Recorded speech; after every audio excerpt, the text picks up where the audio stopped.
వచ్చింది కాబట్టి ఫైన్ కట్టమని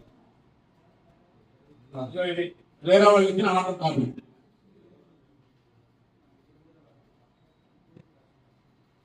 మీ అందరు కూడా ఇచ్చాం చూడండి.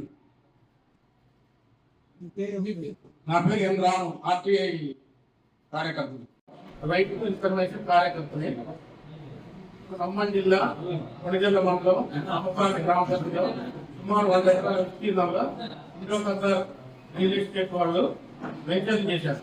ఆ వెంచర్ లో 200 గదులు 400 ప్లాట్లు విభజించి వాళ్ళు ప్లాట్లు అమ్ముతున్నారు. ఈ అమ్మకాలకి ముందు పర్మిషన్ రేరా, టీజీ రేరా అంటే Telangana state real estate regulatory authority Hyderabad నుండి వీళ్ళు దాంట్లో రిజిస్ట్రేషన్ చేసుకోవాలి. ప్రతి వెంచర్ కి ప్రతి ఏ పేరుతో ఉంటే ఆ పేరుతో తీసుకోవాలి. ప్లస్ చేసే ప్రమోట్ కూడా దాంట్లో రిజిస్ట్రేషన్ చేసుకోవాలి.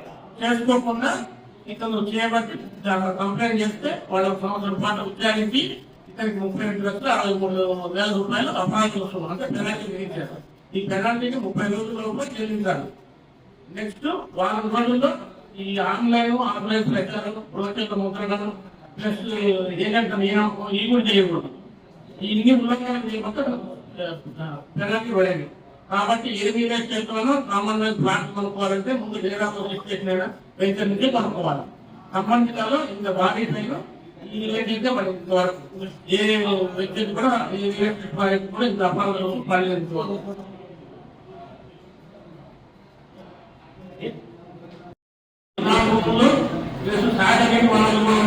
ఖమ్మం ఆర్డీఓ గారు గుర్తించి జిల్లా కలెక్టర్ గారికి రాష్ట్ర ప్రభుత్వానికి కూడా నివేదిక సమర్పించారు.